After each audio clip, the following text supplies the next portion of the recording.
Did you read Mills and Booms when you were younger? Maybe there's some other variants of it, but at least in my own, so at least you can know how old I am. Mills and Booms. Was that a friend of yours? Did you see how our R&B stars looked? You know, there was a particular look they had. They were tall, dark, and handsome. You know, we started to imagine every man tall, dark, and handsome. That when we are writing our list of what we want in a man, we write tall. Some people write tall, yellow, and handsome. But majorly. And for the men, they're saying they want a figure 8, you know, mommy water hair. I know, I'm enjoying this a little bit too much. Because those books disturbed me. That I started thinking, oh, I have to be with a man who is much, and I'm a tall girl, I'm 5'10", no, 5'11", I think 5'11". And so I'm a tall girl. So imagine, you know, the man that I want to be with, I'm like, he has to be like 6'4". I used to dream of being with a man that I would put my head on his chest. He'll be that tall.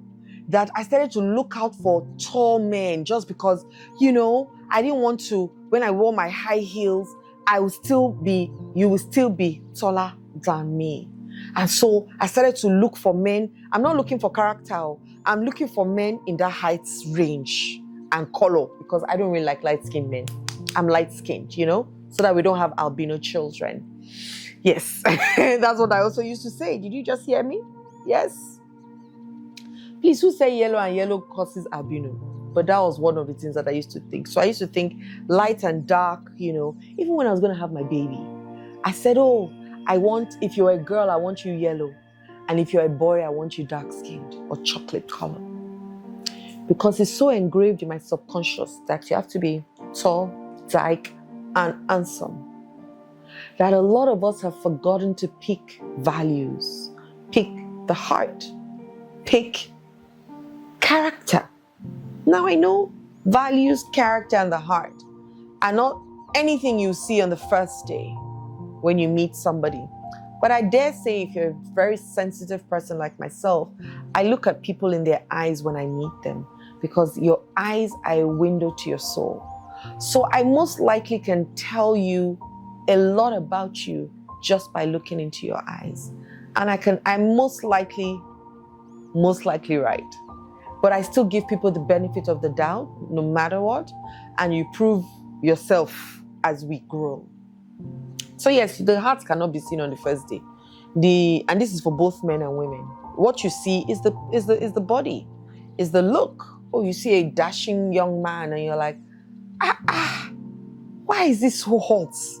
Or you see a young girl, beautiful, you know, shapely, curvy. Because right now we're into this BBL thing, so everybody is like figure 8 and everybody is showing up their abs and their backsides, taking picture from the back so that you will know that they have done some work on themselves, because now we've created this perfect look, which is the Kardashian look. At some point it was lepa, was size 0, that was the look. Now it's voluptuous. So do you in however you see yourself. However, how do we start to learn about people and learn character and learn their heart, who they are?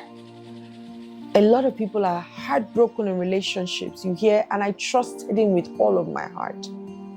Did you put the person in situations to actually gauge the trust or gauge you're trusting them? That's what I wanted to say. For example, a guy says to you, I'll call you later. And he doesn't. And when I say guy, also women.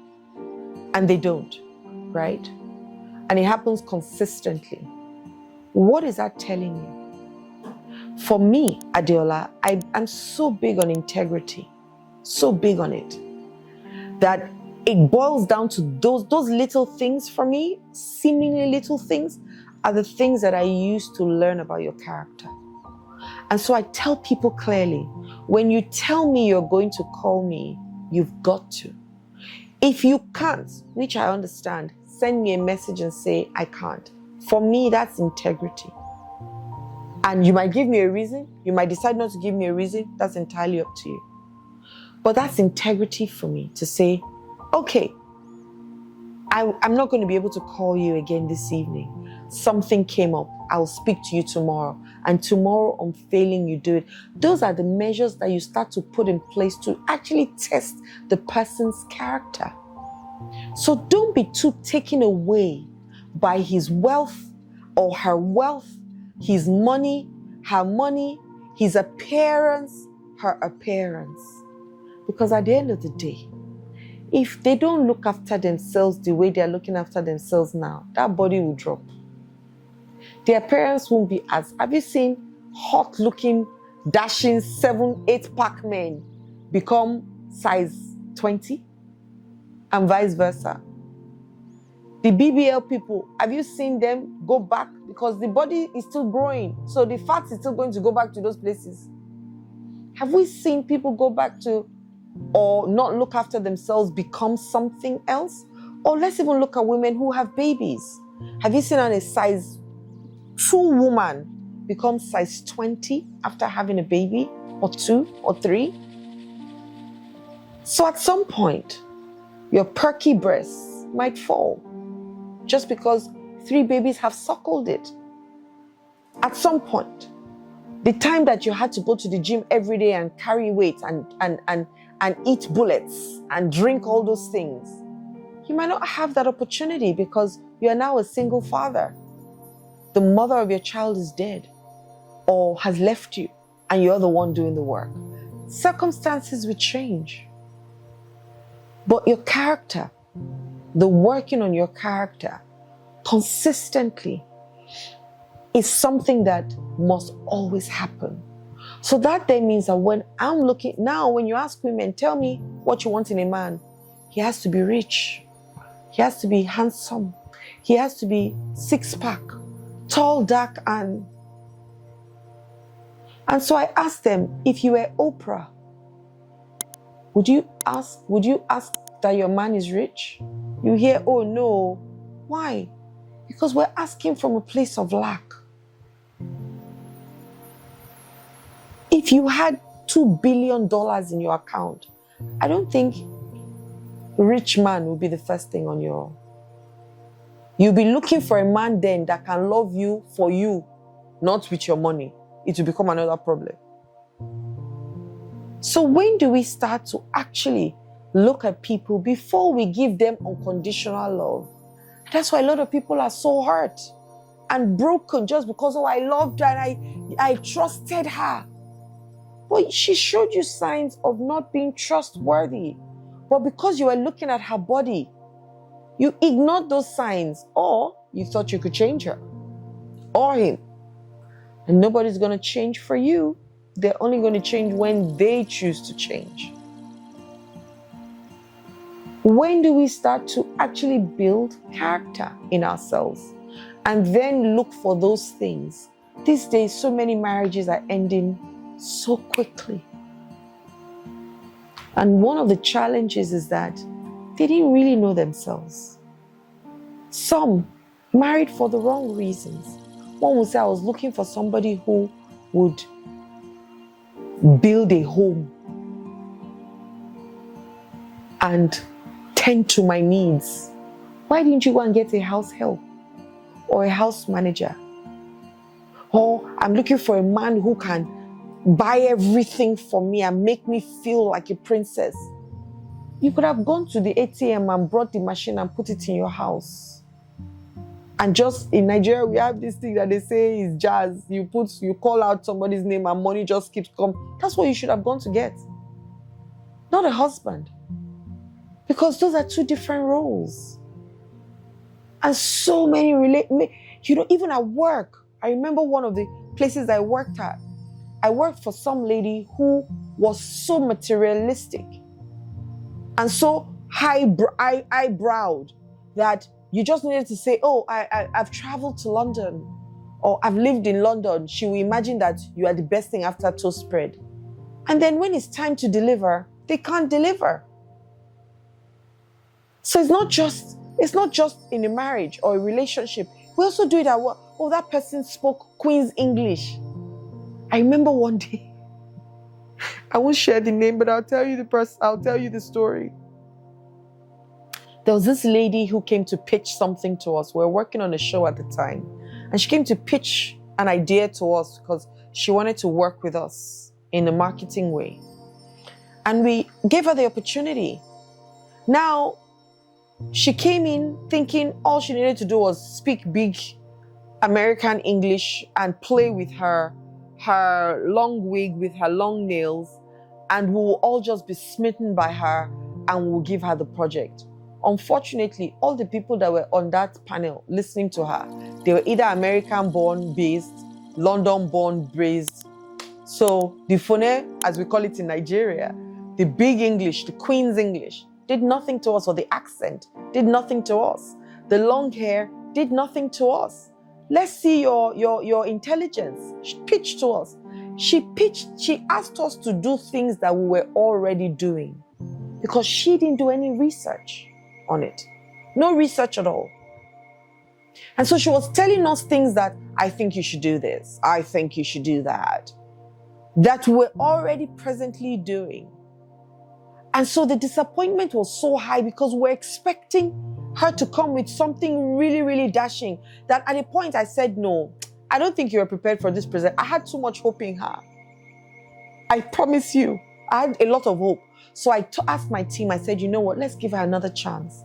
How long is it going to take you to go and come back with something really, really palatable and presentable? She says, give me 1 week. I begged them. They said, I begged them, please, let's give her 1 week. We gave her 1 week. She came back with the exact same thing. Exact same thing. Now imagine if we had hired her just because she was speaking Fone. Would we have gotten the job done? No. We would have ended up fighting eventually and maybe fired her. We would have ended up firing her because she didn't have the capacity.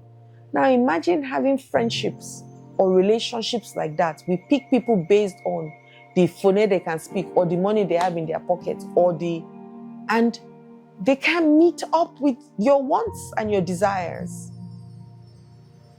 because they haven't got the capacity to carry you. What will happen? So please, guys, let's stop being so superficial and so on the top, or he's got to look like this. I've seen people who look phenomenal, who have the most terrible behaviors, and they look so dashing. But I will not be caught in the same space with such people. I've seen people who don't have one arm, and they're the most wonderful people in the world. So would you then say, oh, because he doesn't have this, then you don't stand a chance? Then a lot of people won't stand a chance. And you know the truth, most of those hunks that you're looking for with six-pack, the ones that are more stable, they might not have six-pack, but they're stable, they're loyal, they're dependable, and they're great people, and they will change your life and make your life beautiful. They might not be as handsome as the one that you're looking for. So don't lose someone who would have been great just because of an idea of somebody who doesn't have the capacity to be great. And let's look out for people and be there for one another, right? I hope this message sits well with you. You, meals and bones like me. Let's throw that tall, dark, and handsome with, then used to be with long hair, but we're not doing long hair anymore. Let's look out for people as people, not as commodities. Okay? Hi there, my name is Adiola Kingsley James. I hope my videos have blessed you and you have learned a thing or two and you can share it with other people as well. Click the notification bell below so you can get my videos when they drop, subscribe, and share me with other people. Do that. The last one, very important, share me with other people so that they can also be blessed like you. Once again, have a wonderful day. Love and light.